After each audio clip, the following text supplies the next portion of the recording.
Welcome to Hood Champion Boxing and Sports. In boxing, you find a way to win or you find a way to lose. The vote is coming. Claressa Shields is up and away, isn't she? Dividing boxing just so she could conquer it. Y'all gotta pay down. Y'all gotta pay attention. See what's going on out here. So there's a central question. There's a growing narrative about Claressa Shields. Is she uniting boxing? Or is she dividing it? Is she trying to give the boxing fans what they want? Or is she trying to take it away from them? See, some fans out here, because she does have supporters, right? And they believe she's elevating women's boxing. I do think she has brought a lot of attention on women's boxing. And women's boxing has never had a spotlight on it the way it is now. I understand the women who came before her and the work they've done, and from Layla and Christy Martin and all of the women back then to Katie Taylor and Amanda Serrano.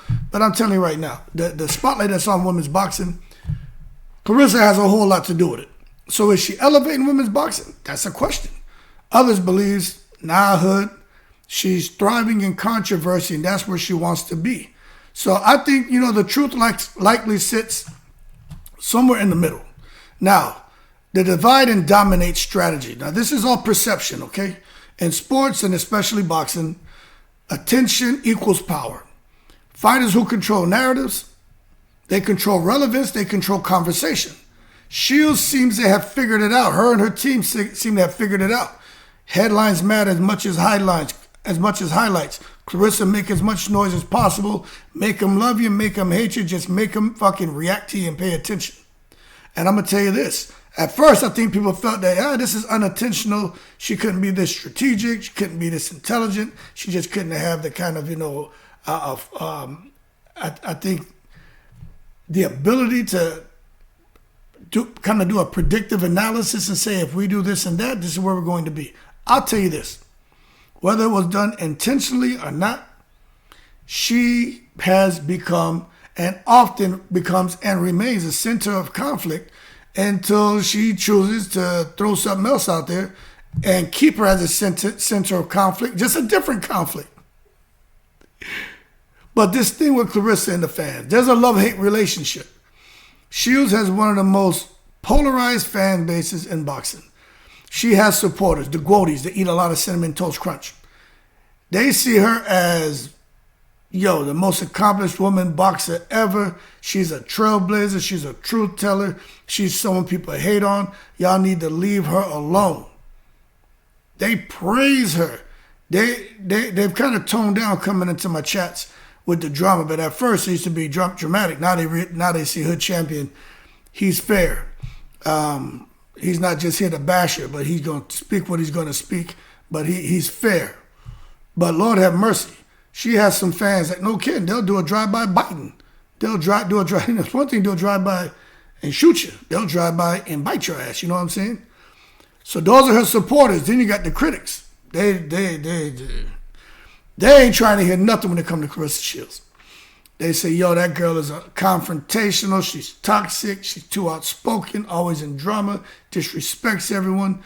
Nah, we ain't giving her a pass. The damage she's done is irreversible. No.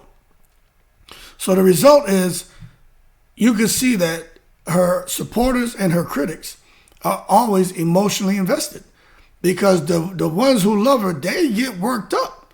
They don't want to hear nothing bad about her. And the ones that don't support her, they just as emotional. You know what I'm saying? Now, watching Claressa, keeping that spotlight on her, it also exposes her relationship with other fighters. She has had the disagreements.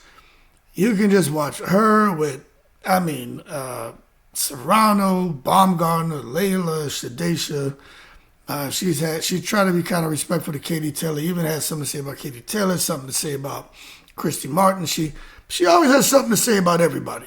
And you should have confidence. And you should be able to come out there and sell yourself. You know what I mean? There's nothing wrong with that.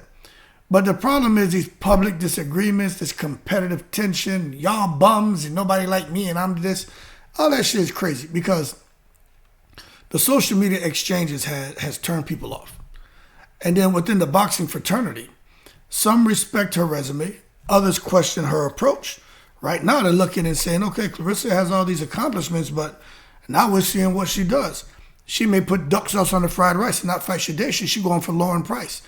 A joke of a fight. Yeah, it's interesting, gold medalist versus gold medalist, but basically you got Danny DeVito facing Arnold Schwarzenegger. You know what I'm saying? They're like, this shit ain't right. Yeah, they twinning because of the gold medals, but look at the difference in size. Claressa gonna come and tranquilize this chick. Claressa just wants to get a big knockout over Olympic gold medalist, because that's the next best thing to trying to knock out Layla Ali, and Layla Ali ain't give it a time of day. So when you look at that all of this creates division in the sport itself. You know what I'm saying? It's like, I like to kind of liken this to like locker room dynamics.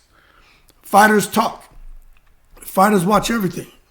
When one fighter speaks strongly, challenges others publicly, it can inspire some, it can irritate others. You know what I'm saying? And when you think about all of that with Claressa Shields, inspiring some, irritating others, you have to roll into that conversation about Caroline Dubois and Alycia Baumgardner and the drama. I just did a live about it, so I ain't about to repeat all of that. But what I'll tell you is, that situation, I believe it was already competitive. It already had some tension. But external voices amplified it.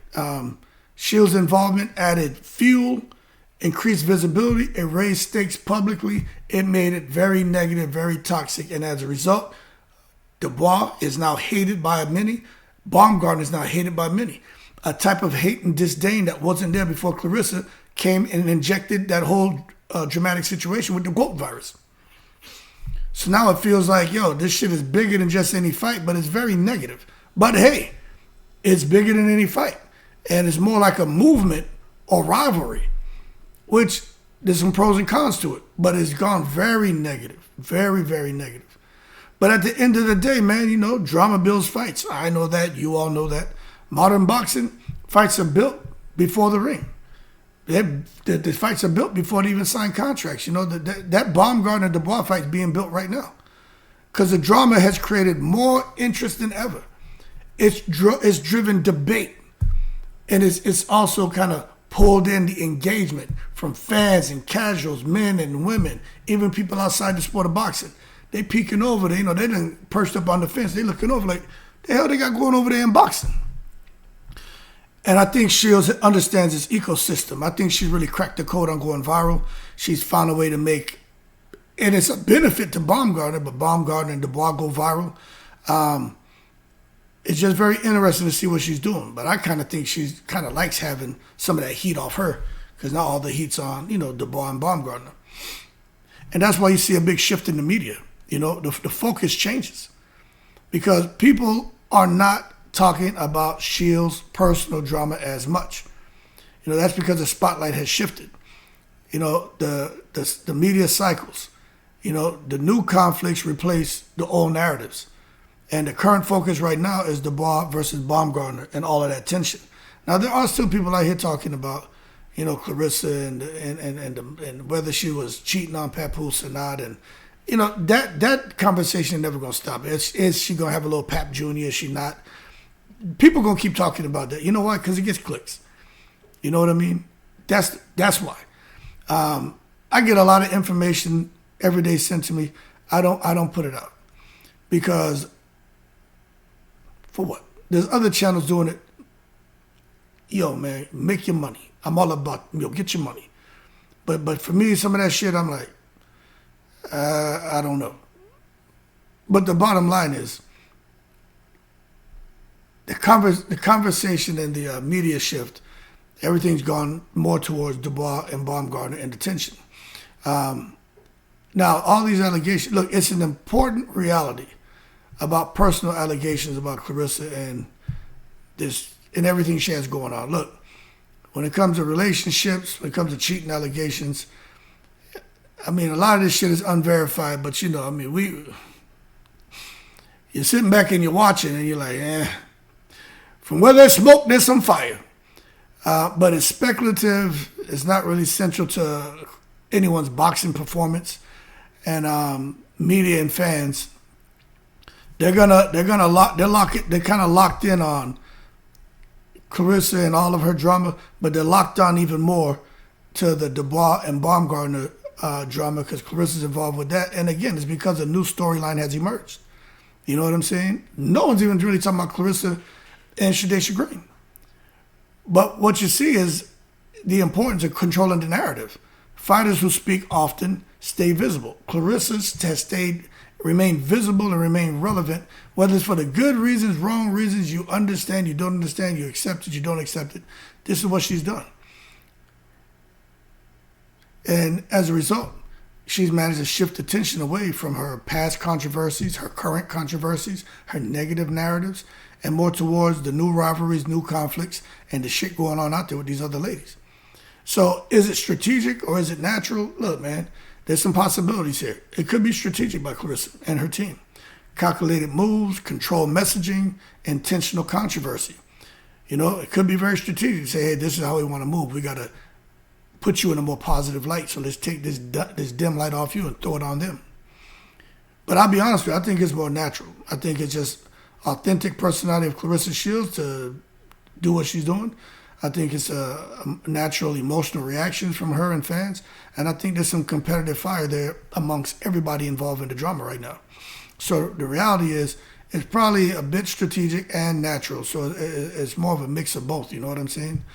But the impact of women's boxing, I think it's positive and negative. The positive, more attention. So many people are paying attention to women's boxing right now. You get more conversations, a bigger audience, but then there's some negativity as well. Division amongst fighters, fan bases are conflicting, even content creators out here beefing over the shit. But growth often comes from friction. So I want to see the type of growth that's going to occur here. Is the growth going to be now Claressa fights Shadesha, Baumgardner fights Dubois sooner than what she wants? Is MVP going to come and say, hey, we got an opportunity here to capitalize? You know, you don't know what's going to happen. You know, you really don't. And that's the business side. You know, promoters love attention. Drama sells fights. It builds brands. Terrence Crawford in that talk, he said, yo, you need some controversy. You know, some controversy is good. And we don't have some controversy. We got a whole lot of controversy. Sells fights and builds brands. So whether it's intentional or not, Shields generates business value. I think Shields' next fight, she's going to make money hand over fist. I think the next few fights she has, you're going to see Claressa Shields make a whole lot of money. Is she going to be making them the kind of money Serrano and Taylor made? And their second and third fights, I don't know about that. But I know she's going to probably be making, you know, I'm assuming between 3 and 5 million. I'm assuming. Because the whole world's talking about it. I think people will pay for pay-per-view. Some people say they won't, but others will. I think people will come out to her events. I think they can raise the ticket prices on her events. I think the various modes of revenue you're going to see kind of skyrocket. But you just got to wait and see how it plays out. Now, Dubois and Baumgardner, they're lost in the noise, man. You know what I'm saying? There's a big risk here. Fighters can lose focus. I hope Dubois and Baumgardner don't lose focus. Baumgardner has a big headache on her hand right now going into her fight with Bo-Mi Shin. I think that's the name, with Bo-Mi or Bo-Mi Shin. I don't want to mess up her name. But she got a whole lot of headache on her hands right now. And that's kind of foul how they did her to put all that stress and headache on Baumgardner going into her fight. If she loses focus, then it's all bad. Her fight can become secondary to the drama. And on the outside looking in, it seems like that's happened. All that drama and all that negativity is messing with Baumgardner. You know, like I said, when I saw some of her tweets, I'm like, nah, man, they fucking with her. And but at the end of the day, if she can persevere through it, the opportunity is a bigger spotlight and bigger payday potential. She just got to get in the ring and do the business against her opponent on April 17th to hit a grand slam. So for me, you know, Claressa Shields, she's not invisible, and she's not neutral. You know, she's a central force in boxing conversations, whether dividing or elevating. I think it depends on perspective. But one thing for sure, I'm sure she's glad that all the talk about her and duck sauce on the fried rice and this and that, I'm sure that, you know, a lot of it has died down. She's still got some people out here putting that pressure on her, trying to find out any and everything they possibly can. To Tom and Jerry her ass into the spotlight to say, boom, got you exposed. They are on Claressa Shields' ass, boy. She pissed off everybody. But hey, I went through my little phase with that shit. I still talk about some stuff from time to time. But everybody know Hood Champion was out here going off for a few months. I still talk about shit here and there, but it's just how much can you talk about now? I mean, I realize Claressa Shields is what she is. She is what she is. And I get entertainment out of seeing some of the other people talk about it. With the clips that get sent to me, that shit be cracking me up. They be on her ass. But anyway, man, Claressa Shields is one of the most powerful voices in boxing today. She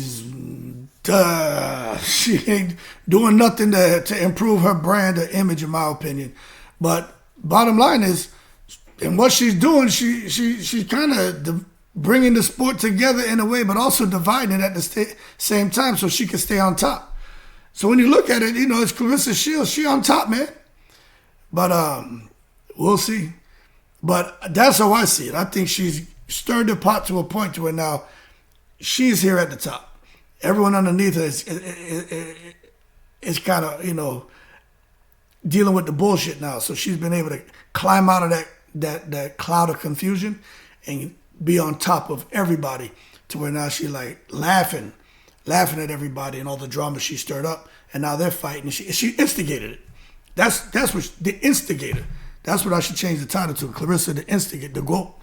The Instigwoater. That's what I should call it. Instead of instigator, the Instigwoater. Because that's what she's done. She instigated the shit and it just eased on out of there and let the drama pop off. And now she's sitting back laughing on top of the goddamn mountain. Anyway, y'all keep cool. I got to go pick up my boy in the breeze.